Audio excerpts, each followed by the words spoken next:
Querido hermano, buenas noches. Reciba un cariñoso y fraternal saludo como todos los miércoles. Hoy me ha correspondido a mí el privilegio de predicar la palabra del Señor. Le voy a pedir que donde está cierre sus ojos y me acompañe en esta sencilla oración. Amado Señor, te damos gracias por este día, Dios, que nos has regalado hoy, papá. Gracias, Señor, porque hemos podido abrir nuestros ojos, ver a todos los que amamos con vida y con salud, Señor. Gracias por tu provisión, por tu sustento. Gracias también por tu misericordia, mi Rey, por tu perdón eterno, absoluto, por tu paciencia, Padre de gloria. Gracias por todos los pequeños detalles que en el día a día tú tienes con nosotros, Señor.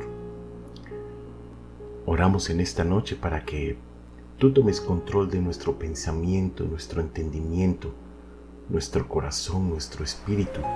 Puedas quitar todas aquellas cosas que nos distraen y nos sacan de tu presencia, Dios. Te pido, mi Rey, que tomes control completo y absoluto de mi boca, de mis pensamientos, de mis ojos, de absolutamente todo lo que yo soy, Señor, y que me permitas comunicar tu palabra de una manera fiel y verdadera. En tu nombre, mi Rey, hemos orado, Padre. Amén y amén. Mira, hermano, que uno de los desafíos clave de los padres es enseñar a los hijos en quién pueden confiar y de quién deben desconfiar.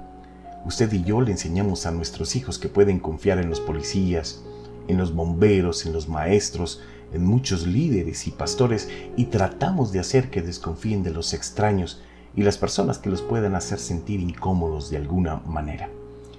Como adultos, usted y yo enfrentamos desafíos similares. Muchas veces nos cuesta confiar en ese vendedor que quiere que compremos ese producto que va a revolucionar nuestras vidas. En estos tiempos de tantas estafas, luchamos con la confiabilidad de las llamadas de los supuestos bancos para ofrecernos un beneficio especial en nuestras tarjetas de crédito. También nos preguntamos si podemos o debemos confiar en aquella persona que ha tenido una mala reputación.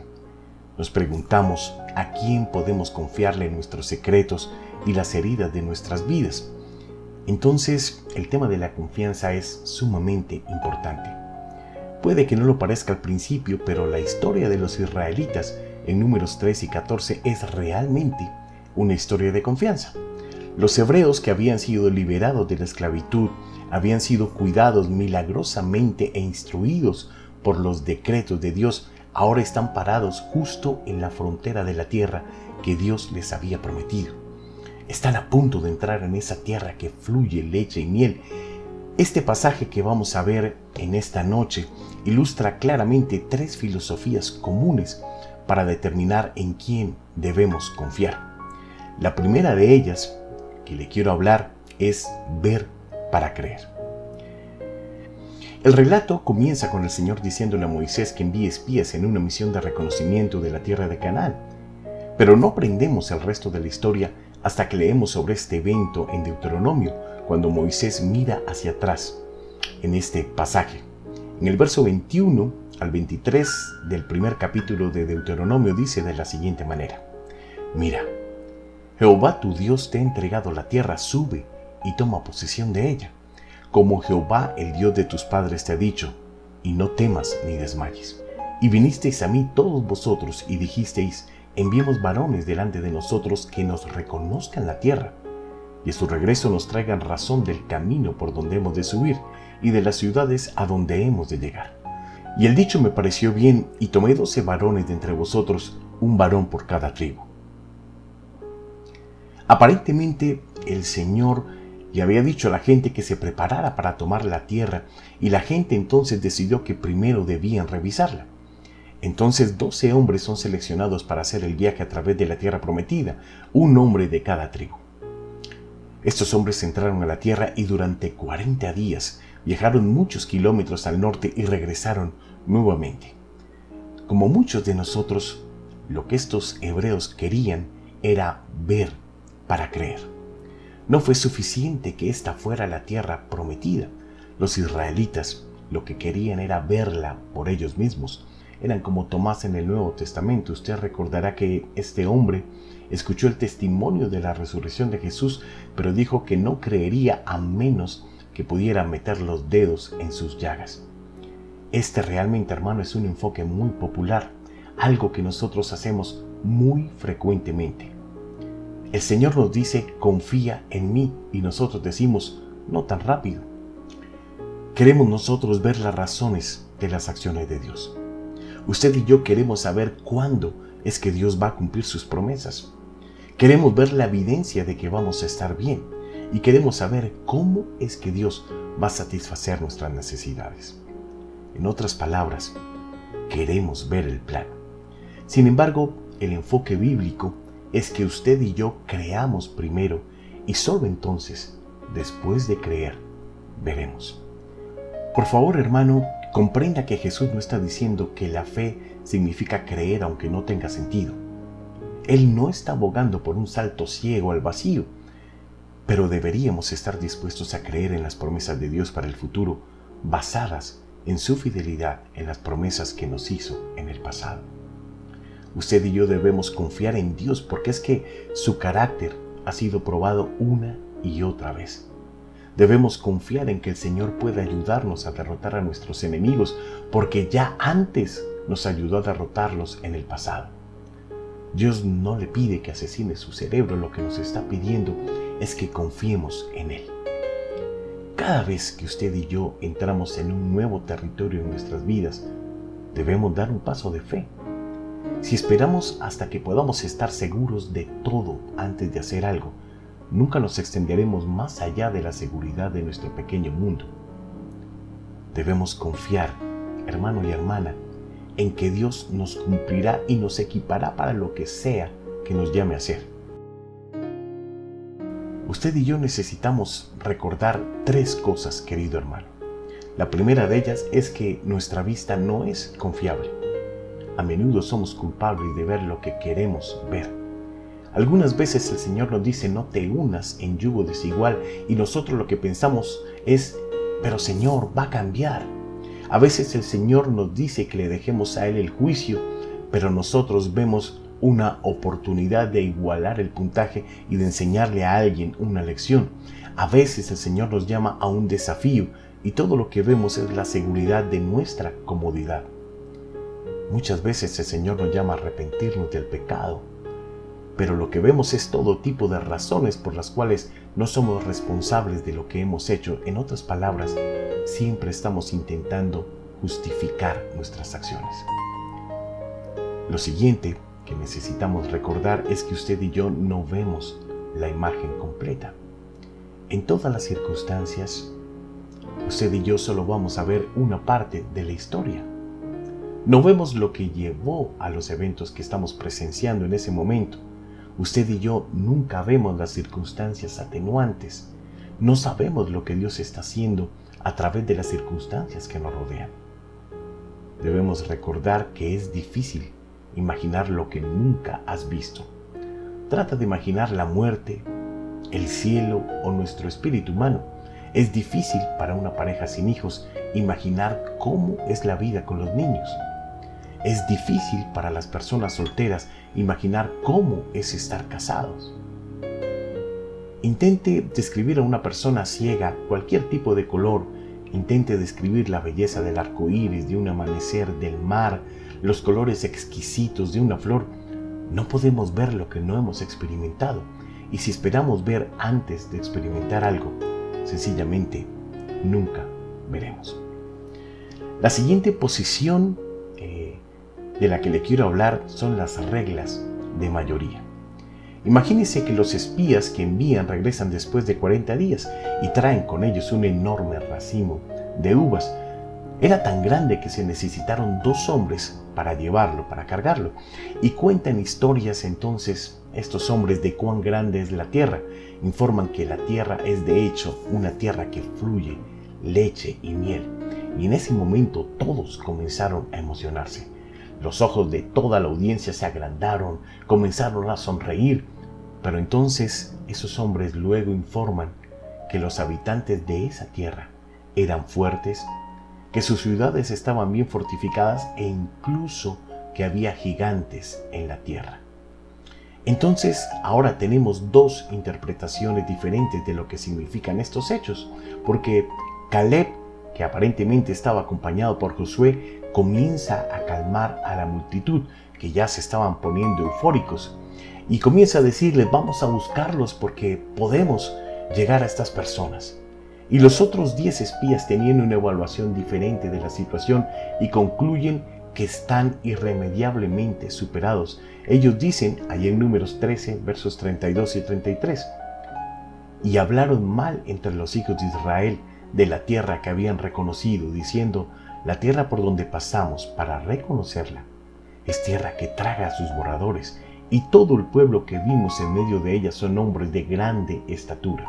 También vimos allí gigantes, hijos de Anac, raza de los gigantes, y éramos nosotros, a nuestro parecer, como langostas, y así les parecíamos a ellos. En este punto, los 10 espías se entregan un poco a la exageración y se comparan como langostas que intentan enfrentarse a los gigantes que eran descendientes de Anac. La gente entonces ahora tiene una opción: creen en el informe mayoritario, el que dieron los 10, o deciden creer en el informe de Caleb y de Josué, y responden probablemente de la misma manera que usted y yo lo haríamos. Son influenciados por la mayoría. Después de todo, solo eran 2 contra 10. Y llegan a la conclusión de que cualquier esperanza de entrar en la tierra que Dios les prometió, pues sencillamente es inútil, que tal vez han hecho este viaje por nada, y la gente comienza a desesperarse y comienza a hablar estas palabras fatídicas que están en Números 14, versos 2 al 4. Dice ahí: y se quejaron contra Moisés y contra Aarón todos los hijos de Israel. Y les dijo toda la multitud: ojalá muriéramos en tierra de Egipto, o en este desierto ojalá muriéramos. ¿Y por qué nos trae Jehová esta tierra para caer a espada, y que nuestras mujeres y nuestros niños sean por presa? ¿No nos sería mejor volvernos a Egipto? Y decían el uno al otro: designemos un capitán y volvámonos a Egipto. No sé, hermanos, si alguna vez usted ha estado en esta situación. No sé si usted ha sido tentado a confiar en la mayoría en lugar de confiar en lo que dice el Señor. No sé si usted fue víctima de aquel informe de la mayoría que decía que usted era un inútil, o aquel informe mayoritario que decía que usted no iba a poder manejar la exigencia de la universidad, o aquel informe mayoritario que dijo que Dios nunca podría perdonar a alguien como usted, o aquel informe mayoritario que dice que solo los tontos creen en Dios. Mire que existe un problema al basar su confianza en la opinión de la mayoría, porque la mayoría podría estar equivocada. Conocí la historia de un senador en Estados Unidos, James Reed. Este hombre era senador por el estado de Missouri, y en uno de los discursos más contundentes que pronunció ante el Senado, observó una gran verdad. Abro comillas: la mayoría crucificó a Jesucristo. La mayoría quemó a los cristianos en la hoguera. La mayoría estableció la esclavitud. La mayoría se burló cuando Colón dijo que el mundo era redondo. Y la mayoría lo arrojó a un calabozo por haber descubierto un nuevo mundo. Cuando nos guía la opinión de la mayoría, querido hermano, estamos sucumbiendo a la presión de grupo. El apóstol Pablo nos lo advirtió de la siguiente manera, diciendo ahí en Romanos 12, verso 2, no se adapten al patrón de este mundo, sino que sean transformados mediante la renovación de vuestro entendimiento. Y entonces, solo de esta manera podrán probar cuál es la voluntad de Dios, buena, agradable y perfecta. Lo que nos está advirtiendo Pablo es que debemos resistirnos a vivir según la opinión de la mayoría, o nunca podremos encontrar la voluntad de Dios en nuestras vidas. Los hijos de Israel escucharon entonces el informe mayoritario y comenzaron a llorar, y determinaron que sería mejor si murieran en Egipto o incluso en el desierto, como lo acabamos de leer. Su imaginación comenzó a dejarse llevar y se imaginaban que les quitaban a sus esposas, a sus hijos, y que luego los devoraban los gigantes. En fin, se hicieron toda una película. Se hicieron planes para elegir nuevos líderes para llevarlos de vuelta a la esclavitud de Egipto. Y en medio de esta queja y llanto, Josué y Caleb eran la voz de la razón. Dice ahí en Números 14, versos 7 al 9, y hablaron a toda la congregación de los hijos de Israel, diciendo: la tierra por donde pasamos para reconocerla es tierra buena en gran manera. Si Jehová se agradare de nosotros, Él nos llevará a esta tierra y nos la entregará, tierra que fluye leche y miel. Por lo tanto, no seáis rebeldes contra Jehová, ni temáis al pueblo de esta tierra, porque nosotros los comeremos como pan. Su amparo se ha apartado de ellos, y con nosotros está Jehová, no los temáis. El razonamiento de estos dos hombres, Josué y Caleb, era simple. Podemos tomar a cualquiera, porque Dios está de nuestro lado. Dios nos había prometido esta tierra y Dios cumplirá su promesa. Estas personas recordaron haber visto a Dios forzar la mano del faraón. Estos dos hombres recordaron ver abrirse el mar delante de ellos y sepultar luego al ejército egipcio por completo. Ellos habían visto la provisión del maná de Dios y vieron a Dios convertir el agua amarga en agua dulce. Vieron la codorniz, fueron guiados por la nube y la columna de fuego, escucharon la voz de Dios. Ellos deberían haberlo sabido de una mejor manera, y usted y yo, querido hermano, necesitamos recordarlo también. Hemos escuchado tantas veces cómo Dios protegió a su pueblo, a los hebreos. Hemos leído sobre la vida de Jesús. Hemos leído acerca de los milagros, la sanidad de las personas, proporcionar pan, alimento, calmar los mares, resucitar a los muertos. Sabemos que murió por nuestro pecado. Hemos leído el testimonio de testigos presenciales de la resurrección. Hemos escuchado las historias de la maravillosa provisión de Dios para la iglesia primitiva. Hemos escuchado suficiente historia para saber que Dios ha ayudado a su pueblo una y otra vez. Hemos visto a Dios trabajar en nuestras propias vidas. Hemos visto su provisión. Hemos experimentado su protección. Hemos conocido su fuerza. Usted y yo deberíamos recordarlo todos los días de nuestra vida. Mire bien lo que pasa, hermano, volviendo a nuestro texto. El juicio de Dios derriba a esos 10 líderes para los que era imposible, y se le dice a la gente que pasarán los próximos 40 años en el desierto hasta que cada uno de los adultos haya muerto en el desierto, al igual que ellos lo desearon. Si usted se pone a pensar, era 1 año por cada día que los espías habían estado en la tierra prometida. Entonces, en ese momento en que vienen estas palabras tan duras, ¿qué hace la gente? Pues reconocen que han pecado contra el Señor. Pero en lugar de arrepentirse de su pecado, ellos continúan en ese pecado. En lugar de tomar al Señor en su palabra, creen que pueden forzar la mano de Dios, se preparan y atacan la tierra. Moisés les advierte que Dios no está con ellos, pero fue en vano y la gente fue masacrada. Cuán fácil, hermano, sería la vida si usted y yo escucháramos al Señor en lugar de ignorar sus mandamientos hasta que sea demasiado tarde. ¿Necesita ejemplos de los tipos de cosas que nosotros hacemos? ¿Necesita ejemplos de esas cosas que nosotros ignoramos? Pues le voy a dar algunos. El sexo debe ser guardado para el matrimonio. Usted y yo debemos decir la verdad en todas las circunstancias. Usted y yo debemos cumplir con aquello que prometemos hacer, como ser fieles en el matrimonio, involucrarnos en el cuerpo de Cristo, pagar nuestras deudas, presentarnos para hacer lo que dijimos que haríamos. Usted y yo debemos dar a Dios el diezmo de nuestros ingresos. Usted y yo debemos poner a Dios primero en nuestra vida. Oiga bien, no solo el domingo, sino cada uno de los días de nuestra vida. Usted y yo debemos extender amor y misericordia a todos los que lo necesitan, y también tenemos que perdonar a aquellos que nos lastimaron.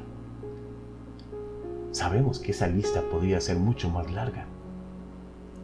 Dios quiere que hagamos lo que dice porque Es Él quien lo dice. Usted y yo deberíamos conocer su carácter. Deberíamos entender que Él nos ama porque ese amor se demostró en Cristo. No hacemos estas cosas porque creemos que podemos ganar el cielo con ellas. Confiamos en Él porque creemos que la sabiduría de Dios es mejor y obedecerle no solo es correcto, sino que es lo más sabio. Veo varias lecciones en esta historia, hermanos. La primera de ellas es que la rebelión contra el Señor, hermano, es costosa. Usted se dio cuenta de que la razón por la que los israelitas vagaron durante 40 años en el desierto fue porque tuvieron que esperar a que muriera una generación entera de personas. Realmente ellos podrían haber entrado a la tierra prometida en menos de un año si hubieran confiado en el Señor. Así es siempre, hermano. Cuando ignoramos a Dios, nos metemos en problemas. Los mandamientos de Dios no son para esclavizarnos, sino para liberarnos. Dios está tratando de señalar el camino que debes tomar. Dios está intentando mostrarte su gozo a través de su palabra. Cuando usted y yo ignoramos la dirección del Señor, cuando decidimos hacer las cosas a nuestra manera, siempre vamos a experimentar consecuencias negativas. Cuando falta nuestra fe, querido hermano, los problemas parecen mayores de lo que realmente son. Observe que los observadores, los espías, hablaban de gigantes y de langostas. Conocí la historia de un estudiante que estaba hablando con una maestra y le abrió el corazón a ella admitiendo su derrota en la vida cristiana y le decía: mira, me siento profundamente mal, no puedo cumplir con todos los mandamientos que el Señor manda en su palabra. Y entonces esta mujer, con una increíble sabiduría, la respondió de la siguiente manera y le habló de los 2 espías del que yo le estoy hablando, que está en Números 13. Y entonces ella le preguntó cuál fue la diferencia entre los 2 conjuntos de espías. Y ella misma respondió: solo esto. Los 10 se compararon con sus problemas, pero Caleb y Josué compararon sus problemas con Dios. Cuanto más nos centramos en los problemas, querido hermano, más grandes parecen. Pero cuando ponemos nuestros problemas junto a la grandeza y la majestad y el poder del Señor, pues sencillamente se vuelven más pequeños. Debemos estar dispuestos a enfrentarnos a la mayoría si eso es lo que se necesita. Cuando lleguen esos momentos de enfrentarnos a tantos que están en nuestra contra, hermano, puede que no sea agradable. La multitud se va a volver contra usted. Usted va a pensar que sería más fácil ceder, pero no será lo mejor. Mire, hermano, que en la iglesia primitiva, cuando nuestros antepasados se negaron a comprometer su fe, muchos fueron perseguidos. En la Reforma Protestante, los miembros de la iglesia vieron que la iglesia tradicional se desviaba de la verdad. Ellos podrían haber seguido la corriente, pero no lo hicieron. Se defendieron por la verdad de la justificación solo por la fe, la verdad de la salvación solo por la gracia, la autoridad única y suficiente de las Escrituras, e hicieron todo esto solo para la gloria de Dios. Algunos de esos hombres y mujeres murieron por su fe, pero el resto siguió hablando por la verdad de las Escrituras y por eso hoy nos apoyamos en sus hombros. Cierro con esto, hermano. En Josué capítulo 24, versos 14 y 15 dice de la siguiente manera: Ahora pues, temed a Jehová y servidle con integridad y en verdad, y quitad de entre vosotros los dioses a los cuales sirvieron vuestros padres al otro lado del río y en Egipto, y servid a Jehová. Y si mal os parece servir a Jehová, escogeos hoy a quien sirváis, si a los dioses a quienes sirvieron vuestros padres cuando estuvieron al otro lado del río, o a los dioses de los amorreos en cuya tierra habitáis, pero yo y mi casa serviremos a Jehová. Hermano, mi oración en esta noche es que Dios le llene de fe y le dé el valor para elegir, confiar y servir al único que es confiable y verdadero. Le bendigo, hermano, y deseo que tenga una muy feliz y bendecida noche. Chao, chao.